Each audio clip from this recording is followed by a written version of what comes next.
Hello family, তো অনেক দিন পর আমি পুজো দেবো। আমি চান টান করে রেডি হয়ে গেছি, আর মা পুজোর থালা টালা সব কিছু ধুয়ে দিয়েছে।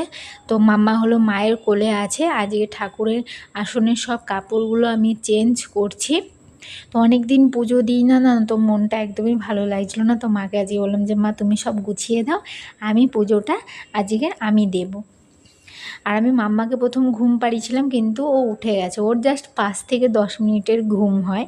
তো ও যখন ঘুমাচ্ছিল মা ওর পাশে বসেছিল। তারপরে আবার যখন উঠে পড়েছে তখন আমি ওকে মায়ের কোলে দিয়ে দিয়েছি। তো মাকে আমি বললাম মা এই ঘরে চলে আসো, তাহলে আমি চোখের সামনে দেখতেও পাবো, আর নাহলে আমার মনটা খুব খুঁতখুত করে।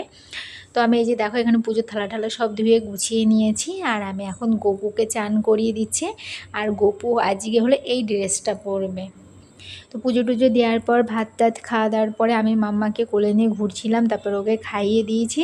খাইয়ে দিয়ে এখন মা এই হলে ওকে নিয়ে বসে আছে। আর এই যে যে টবগুলো অর্ডার করেছিলাম না, এইগুলোতে ভাবছি আজকে গাছ লাগাবো, কিন্তু গাছ লাগাতে গিয়ে আমার হাতটা কেটে গেছে। আর দেখো অনেকটা রক্ত বেরিয়েছে, আমি আর গাছ লাগাতে পারিনি।